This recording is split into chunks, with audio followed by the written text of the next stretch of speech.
Núna ætlum við að fara yfir hvernig kvikun eða animation fer fram í gegnum CSS. Við getum gert ýmsa hluti þar og nokkuð marga til þess að aðeins að poppa upp á vefinn okkar. En þetta er raun bara algjör fyrsta kynning og ef ykkur finnst þetta áhugavert og þið viljið skoða þetta nánar þá mæli ég með því að dýfa sér ofan í allt sem er í boði á vefnum. Það er eitthvað af ítarefni sem ég vísa í meðfram en þetta er í raun mjög stór og alltaf stækkandi partur af vefforritun og eitthvað sem er í raun mjög góður skill til þess að hafa. Þannig ég mæli endilega með ef þið viljið bæta einhvers staðar við ykkur að skoða þetta. En í CSS þá getum við sem sagt látið eitthvað hreyfast eftir ákveðnum reglum og það gerum við í grunninn með þessum tveimur eigendum sem er transition og animation. Og við skulum byrja á því að fara yfir umskipti eða transition og það er þegar við látum eitt gildi breytast í eitthvað annað á einhverjum skilgreindum tíma. Og þetta er þá til dæmis ef við ætlum að breyta stærð á við ætlum að breyta lit, við ætlum að breyta opacity, við ætlum að breyta stærð á einhverju elementi og við viljum í raun byrja í einhverju gildi og fara í eitthvað annað gildi og þá þarf að brúa á milli þessara tveggja gilda. Og þá skilgreinum við í raun með transition eigendinu hverju viljum við breyta, á hve löngum tíma, með hvaða hröðun og hvort það sé einhver töf þangað til að byrja að gerast. Þannig að hér getum við sagt að við ætlum að taka color propertyið, eigindi í CSS og á 250 millisekundum með línulegri hröðun eða timing function eða easing function og án nokkura tafa ætlum við að breyta þessu. Þannig að alltaf núna fyrir þetta element með þessa skipun þá mun, ef að litagildi mun breytast þá mun það ekki gerast samstundis heldur mun það gerast eftir þessari skilgreiningu. Og það getur breyst á ýmsa vegu, til dæmis með því að við séum með hover eða active state á hlutunum eða að við breytum þeim einhvern veginn með JavaScript. Þannig að þarna getum við látið spila saman einhverjar animationir með CSS og JavaScript. Þannig að þá getum við skoða hvað gerist. Hérna erum við með einhvern kassa og ef við förum hérna í dæmið þá erum við einhvern kassa og hann er með þennan fallega græna bakgrunnslit og hann er með 6 pixla border radius en við viljum síðan að background color á 700 millisekundum sé breytt og border radius á 2 sekundum með ease in out hröðun og svo þegar við hoverum þá ætlum við að breyta yfir í þennan fallega bleika lit og við ætlum að auka border radiusin þannig að þetta verði í raun að hring. Þannig að það sem að gerist þá er að við förum yfir og liturinn breytist og border radiusin breytist á lengri tíma. Og svo getum við í raun farið og á hverjum tímapunkti á milli þess sem þetta er að gerast þá í raun er vafrinn að sjá útreikningin fyrir okkur. Þannig að við segjum í raun bara upp á byrjunargildi hversu hratt og hversu lengi og út frá því sér vafrinn það að í raun ef við stoppa á einhverjum tímapunkti og það er litagildi er eitthvað þá er það í raun bara litagildi einhvers staðar á þessu falli sem er að varpa á milli byrjunar og endagildsins. Þannig að þetta er tiltölulega einfalt og getur verið svolítið skemmtilegt að gera eitthvað svona eitthvað sniðugt. En eins og við sáum hérna, þá getum við sagt fleiri en eitt með því að hafa komma á milli og við getum líka sagt allt og það breytir þá öllum eigendum og þetta er svona, þú veist, hægagangur er ekkert endilega aðal issueið en það bara við erum explicit það hvað við erum að gera. Við skulum ekki vera bara að breyta öllu alltaf út af því að við getum það. Þannig að við pikkum út þau eigindi sem við viljum breyta og erum explicit það hvernig við gerum það. En þessi hröðunarföll eru skilgreind með BCR-kúrfu og það er hægt að stilla hana nákvæmlega eða það er hægt að nota þessi lykilorð sem eru þá tengd einhverjum ákveðnum BCR-kúrfum sem eru í raun svona vel þekktar og mikið notaðar í svona hröðun og gefa þessa svona þægilegu eða svona eðlilegu hröðun sem að er virka vel fyrir okkur og okkur finnst eðlileg. En þess að þær eru í grunninn svona, við skilgreinum 4 punkta og milli þeirra er í raun búin til kúrfa sem að fer á milli þeirra út frá því hversu langt bilið eða hversu langir línurnar frá P0 og P1 frá P3 eða P2 og P3 eru, þá breytist í hvernig kúrfan er í laginu til þess að komast á milli þessara 2 punkta og svo eru hlutföll, þess að tíminn hérna frá 0 og upp í 1, ef þetta á að gerast á 200 millisekundum þá er bara brúa þar og þá er eitthvað gildi sem er þá aftur brúað yfir í raungildi hjá okkur. En við höfum sem sagt linear sem er bara línuleg hröðun sem er yfirleitt mjög boring og ekki það sem við viljum. Sjálfgefna gildi er ís, þá er það mikil hröðun í byrjun sem hægir síðan á sér og kemur rólega í mark. Ís inn, þá byrjar hún hægt en eykur, ólíkt hérna hún byrjar hægt og fer sér hraðar og svo er þetta að gera ís inn out þar sem við fáum svona S-kúrfu.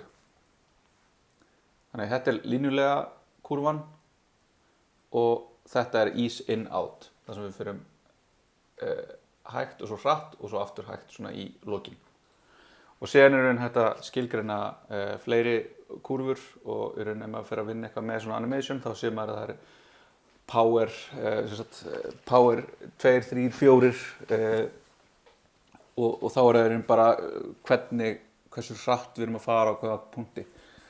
Og það er hægt að leika sér með þetta til að finna hvað er svona visually pleasing. En ef við skoðum bara svona dæmi, þá er hérna línuleg hröðun, íshröðun, þannig að við förum hérna svona aðeins þægilega en þessi línulega. Svo skoðum hérna ís in out. Svona finnur aðeins svona fyrir þessu að þetta fer hraðar og hægar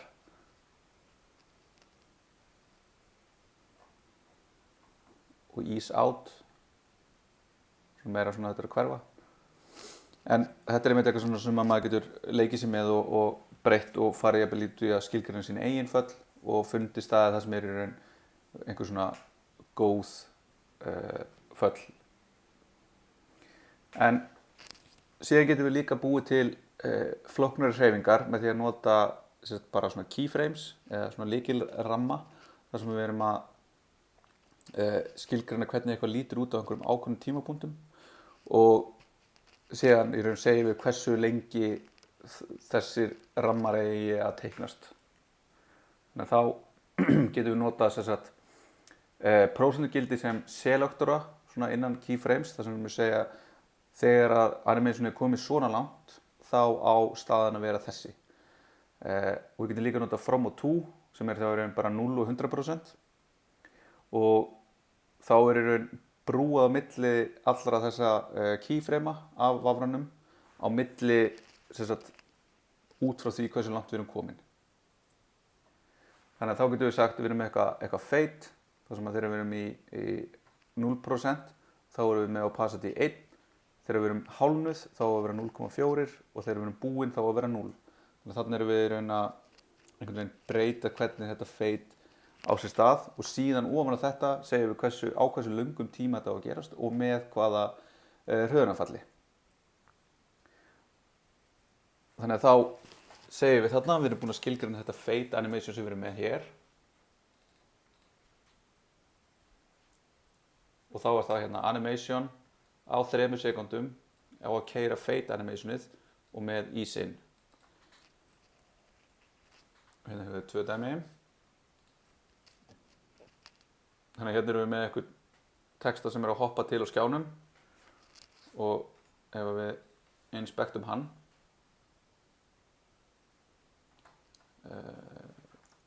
fyrir mitt desktop hérna bara slökkum á þessu reyndar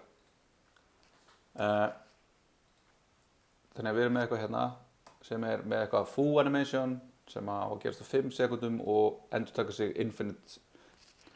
Þannig að það sem þetta að gera að við erum með eitthvað keyframe hérna sem raun bara að breyta margin top, margin left og opacity og svo bara gera eitthvað glóriur hérna milli. En síðan getum við líka þegar við erum að vinna með þessa animations þá hérna undir þessum 3 punktum more tools, animations sjá þetta er tekið inn hérna hjá okkur þannig að þá sjáum við þetta animation sem í gangi hérna og við getum stoppað það og spólað það fram og tilbaka og séð hvernig það að haga sér á hvaða tímapunkti. Skrollum hérna niður þá sjáum við einhvern veginn var hægt að komast inn í þetta en svo getum við spilað það hægar og þá þetta þegar við erum að debugga animations þá getur þetta verið mjög þægilegt. Svo annað dæmi þá erum við með einhvern hlut og það sem við ætlum að gera við hann í raun að snúa honum. Þannig að við erum með eitthvað sem svona eins og eitthvað kort sem með bakhlið og framhlið. Og þegar við förum yfir þá ætlum við að sýna bakhliðina. Þannig að hérna erum við ekki bara að vinna með í tvívíðu rúmi, heldur erum við líka að nota þrívít. Þannig að við erum í raun að nota eitthvað hérna sem heitir eitthvað transform. Þannig að ef við förum hérna og hægjum bara á þessu og grípum í þetta þá sjáum við raun hvernig þetta að framhliðin að snúast yfir í og svo kemur bakhliðin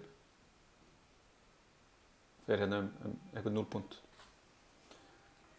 Og þá það þetta transform sem að leyfir okkur að breyta þessu og ef við skoðum hvernig það lítur út þá erum við með hérna eitthvað transform style preserve 3D að þegar við viljum í raun halda þetta í þrívít sem við erum að vinna og við viljum halda því. Við erum með síðan eitthvað transition hérna, við ætlum að transitiona transformið linear og okkur mjög stuttum tíma. Síðan erum við með hover, þannig að ef við förum í hover á þessu líklegast. Nei, nú erum við búin að stoppa þetta einhvern veginn, við förum bara hérna og skoðum hvernig þetta að haga sér. Þannig að þegar við hoverum yfir containerinn þá ætlum við að taka kartið og við ætlum að snúa því við ætlum að transforma því með því að gera rotate y þannig að þetta erum við að fara að gera þannig getum við framkvæmt allar þessar aðgerðir sem koma úr línlegri algebru til þess að breyta eftir breyta einum hlut í annað þannig að við getum nota rotate, scale og translate, þar sem við erum í raun að færa, snúa og stækka eða minnka. Þannig að við segjum að við erum með eitthvað kart hérna sem í raun position absolute og það fyllir út í containerin sinn.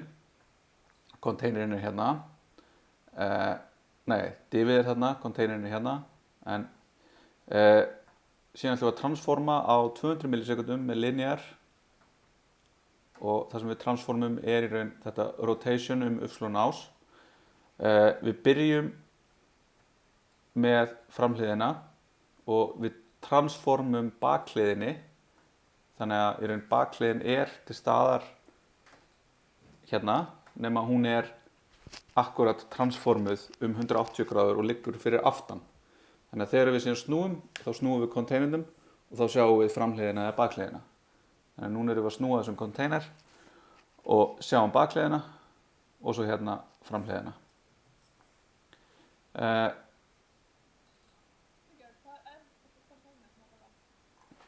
Þessi hérna, hann bara yfir höfuð. Þetta í raun bara eitthvað sem við setjum sem einhvern, þetta svona eins og þetta með box og element. Container í raun bara eitthvað sem á og inniheldur aðra hluti. Þannig að hann container fyrir eitthvað, hann container fyrir grid, hann er container fyrir þetta card. Þá erum við bara að segja hann til þess að geta stílað hann einhvern veginn sérstaklega til. Og í þessu tilfelli reyndar þarf ekkert, en þetta er bara eitthvað svona nafna svona nafn sem er mikið notað. Bæði container og wrapper er notað oft til þess að tilgreina einhvern svona hlut sem er utan aðra hluti.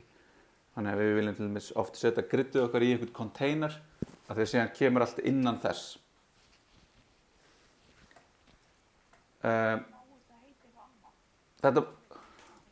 Þetta mæti heita Óli eða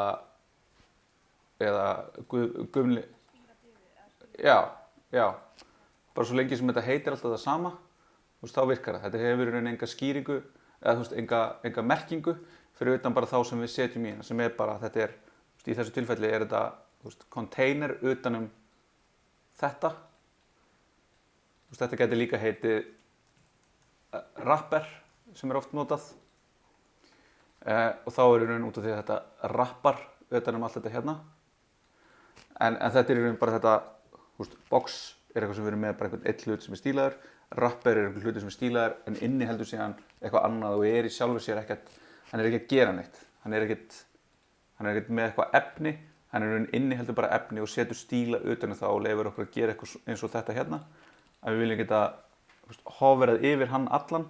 Ef við myndum setja hoverað á kartið, þá myndum við lenda í vandræðum út af því að kartinu á að snúa. Þannig að þá getum við ekki snúið kartinu sjálfu. Þannig að við gerum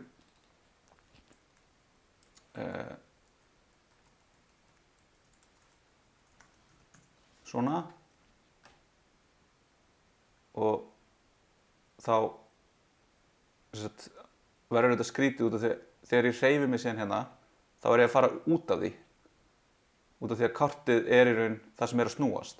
Þannig að núna er ég inn á því, ok, allt er góðu hérna og ég er inn á því, en ef ég fer út af því hérna yfir á containerin, þess að núna er út af því ég nota ekki containerin, þá er ég alltaf að vinna með þennan gaur hérna sem er í raun að snúast. En ef ég setja þetta á wrapperinn eða containerin, þá er hann alltaf fastur, þó svo ég sé breyta því sem er inn í honum. Þannig að þarna þurfum við þetta til þess að koma í veg fyrir þessa skrýtnu, snúna ekki. Hann er í raun bara, hann fær einhverja, þetta reyndar ætti að vera, þetta er fyrir allt hérna líka það sem er inn í, en ég held nú bara að þetta ætti að vera, reyndar, höfum þetta svona, en containerin er í raun bara staðsettur síðan eins og við viljum. Þannig að til dæmis ef við myndum vilja núna vera með eitthvað grid, ef við myndum vilja vera með 3 svona gaura eins og við erum í verkefni 5, þá tökum við í raun þennan gaur hérna, allt þetta hérna, allt sem er inn í honum, og plasurum hann inn í layoutið okkar. Og layoutið okkar er þá stýrt af öðrum wrapper eða container eða einhverju sem við köllum grid, þar sem við erum í raun með box sem við setjum hlutin okkar inn í.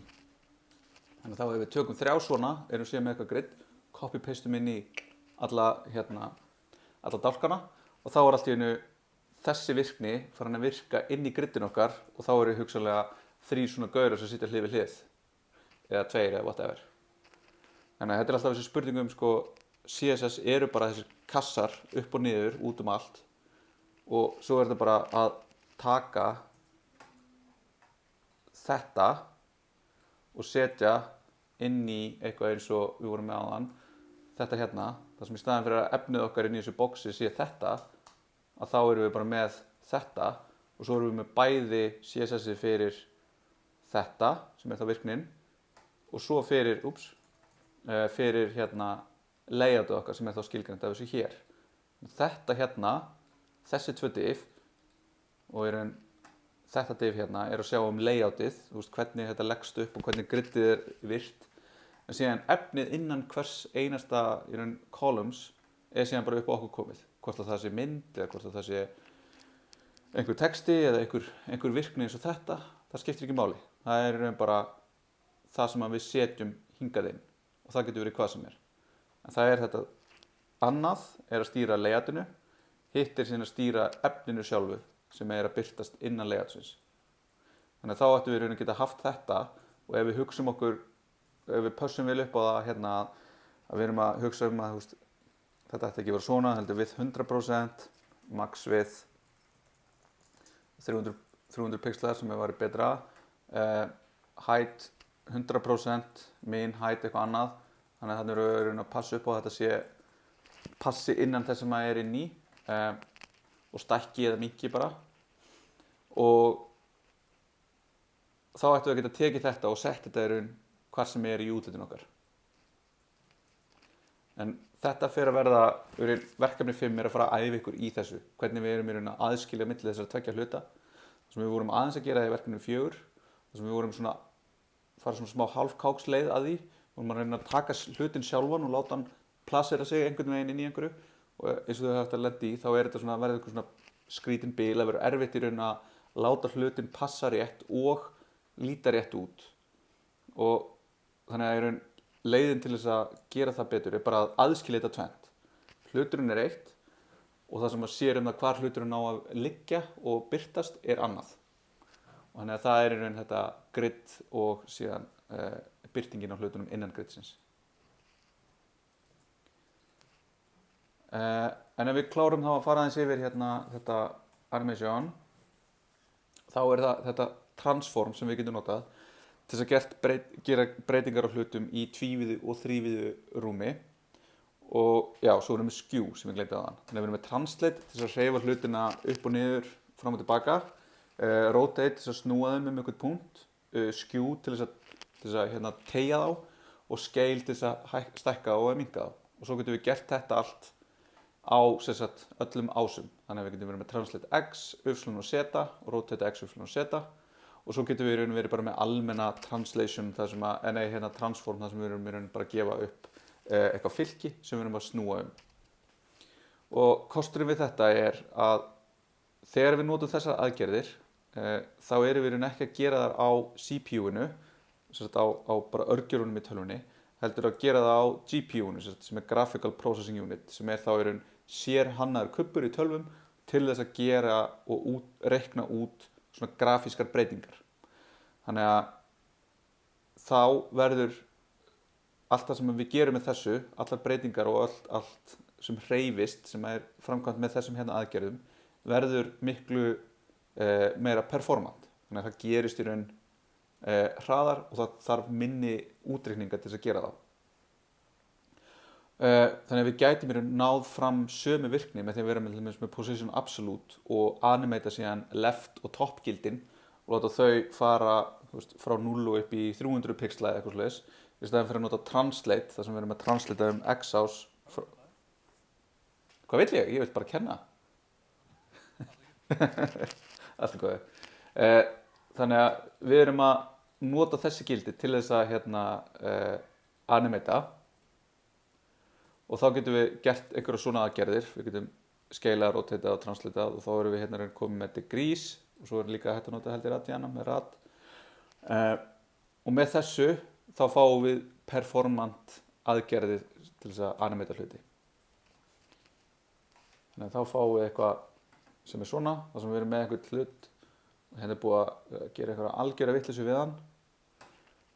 Og það er búið að gera hérna og við getum gert, eins og sjáum, margar hluti í einu. Þannig að það er búið í raun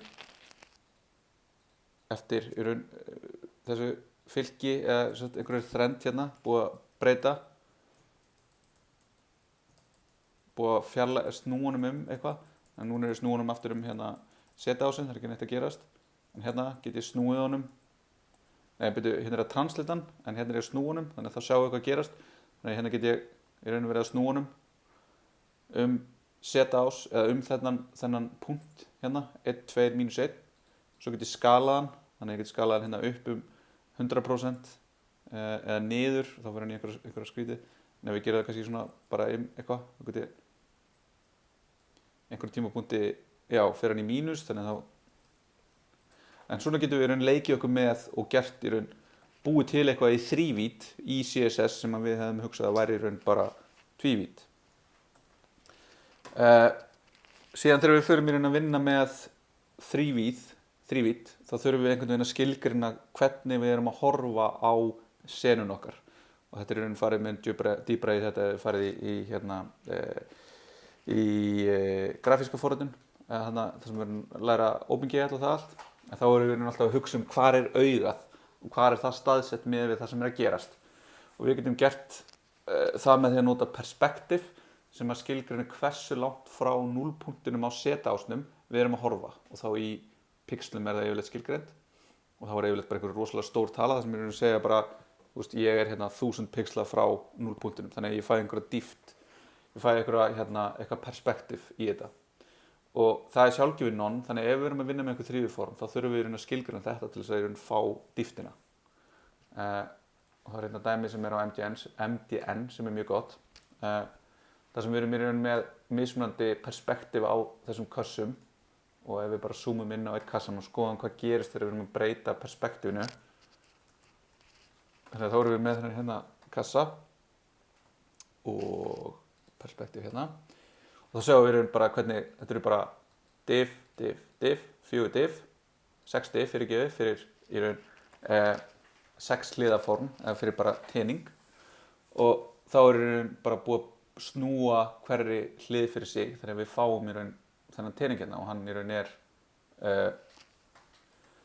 út frá því hvert perspektíf okkar þá í raun sjáum við hvernig hann þannig að við erum að minnkum perspektífið, þannig að hérna erum við í raun að fara nær honum, þannig að við erum í raun alveg bara eiginlega alveg upp með hann, þannig að hann erum við með augað alveg upp við Z-ásinn, þannig að þá sjáum við bara eitthvað rugl, en ef þetta er non, þá í raun ekkert perspektíf, þannig að þá sjáum við í raun bara fremri hliðina og aftari hliðina, og þau liggja bara eins og alveg saman.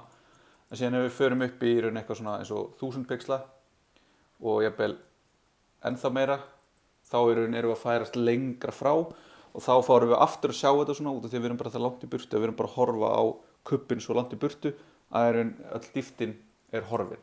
Þannig að eftir því sem við förum nær honum, þá fáum við svona hvað dýptin sem við viljum vera að sjá. Þannig að þarna erum við í raun komin á einhvern stað þar sem bara einhverju element hérna, bara display block, position absolute, allt þetta sem við erum búin að vera að sjá. Nema með því að bæta núna inn þessu transform gildi, þá erum við allt í raun farin að sjá bara einhverja virkni sem mun flóknari, eða mun svona flóknari en samt ekki. Þetta í raun bara CSS, og svo bara hversu þægilegt finnst okkur að hugsa í þrívíðu rúmi, þá getum við búið til tiltölulega flóknar hluti bara með þessu. En já, svo getum við gert svona eitthvað ennþá meira, eins og hérna bara eitthvað sem púlsar, og það í raun hérna, þá sjáum við hvernig þetta animationið að eiga sér stað, hvernig verið að stækka einhvern hlut, og þá var það eitthvað pulsate hérna sem við getum skoða, sem animation, og þá var það hérna transform, og þá var þetta að nota scale, þannig að við erum bara að stækka og minnka hérna hlutin, og opacity, og blöndum þessu saman, og þetta í raun eitthvað sem við getum síðan tvíkað til þess að fá hvað svona þægilegt puls, hvenær á hann að byrja að feita út, hversu lengi á hann að feita út, ætti hann að vera lengur, ætti hann að fara að taka meira pláss, ef þetta eitthvað svona minna. Það hægt að gera, já, alls konar með þessu. Og svo hérna eitthvað svona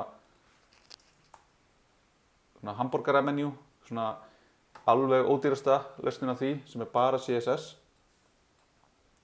Það sem raun verið með einhverja valmynd, og svo eftir því sem við förum í minni skjá, þá einhverjum tímapunkti þurfum við að vera með eitthvað svona menjú til þess að sína. Og þá getum við verið með eitthvað hérna, og þá erum við að nýta okkur svona svolítið hack, og það er raun að vera með checkbox hérna sem að tekur við þessu, og þetta label fyrir checkboxið, og alltaf þegar við ítum á þetta, þá raun erum við að breyta sem sagt checked ásamt sibling selectornum.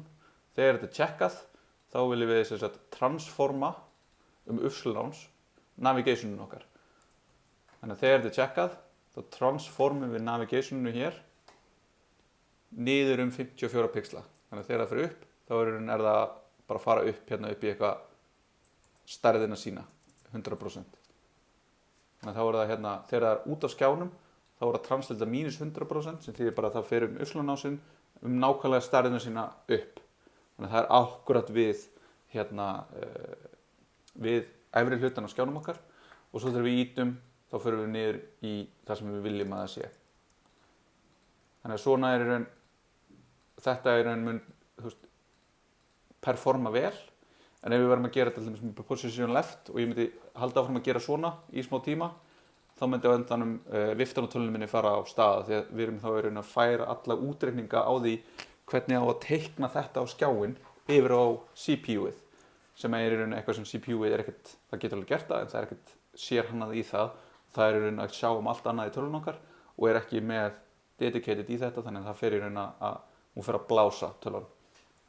Og þegar við lent í því að fara á okkur vef sem er rosalega mikið af einhverjum svona animationum og tölvan bara byrja eftir 20-30 sekundur að því að vera á vefnum, af því að animationir eru dýrar. En það þetta þegar við förum síðan að vinna með svona flóknar animation sem ekki bara eitthvað svona nice, sem gefur aðeins meira svona tilfinningu í vefinn okkar, að þá þurfum við að fara að hugsa að vera ekki með junky animation, sem því að við erum með animation sem að taka í raun lengri tíma en þessar 16,67 millisekundur per ramma að keyra, af því þá fyrir við að fara undir þetta að vera með 60 ramma á sekundu, sem svona ákveðin galdratala, sérstaklega því að flestir skjáir eru 60 Hz, og þetta líka svona sem augað, þetta svona góð tala fyrir augað að skynja í raun að eitthvað gerist ekki svona í discrete stökkum, heldur í raun svona smooth, við sjáum ekki munin á milli tveggja ramma, þannig að þetta lítur út bara fyrir að vera alveg silki mjúkt. Þannig að þess vegna eigum við bara að animata og translata animata hluti sem ódýrt og hagstætt, sem í raun opacity og transform. Og þegar við förum undir þetta, stundum eru 30 ramma líka nóg, en 60 ramma núna yfirleitt út af því að flestir skjáir eru 60 Hz, eða jafnvel núna þegar við komin upp í 90 eða 120 Hz, ég ekki sérfræðingur í svona, en þá fer þetta að verða svona skrítið, óþægilegt. Þannig að við viljum, til þess að halda okkur við 60 rammana, þá viljum við halda okkur við það að breyta bara opacity og transform þegar við erum að gera eitthvað svona flóknari hluti. Þannig að bara svona dæmi það þegar við erum í raun, þetta á 240 römmum á sekundu og í raun animation sem notar top left og sem notar translate.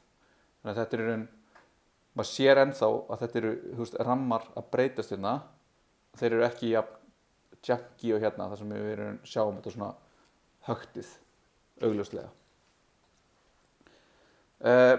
Og svo þetta náttúrulega bara að spá í þetta, ekki láta allt hreyfast alltaf bara þegar við getum það, heldur nota þetta svona til þess að krydda aðeins viðmótun okkar og gera í samræði við hönnuði, eða ef við erum sjálf hönnuðir, að vera bara muna að vera svolítið smekkleg og gera þá svona fáæðari viðmót, og það sérstaklega svona þegar við erum að hofa yfir eitthvað að þetta verður svona nice. En þetta eru hreyfingar, þannig að þá eru seinustu 2 partarnir í dag eru CSS í stærri verkefnum og og bara hönnun yfir höfuð, þannig að ég, forritarinn, sem dreymir að verða betri hönnuður, ætla að segja ykkur aðeins hvað við getum gert þegar við förum að búa til okkar eigin vefi og útlit. En tökum 10 mínútna pásu.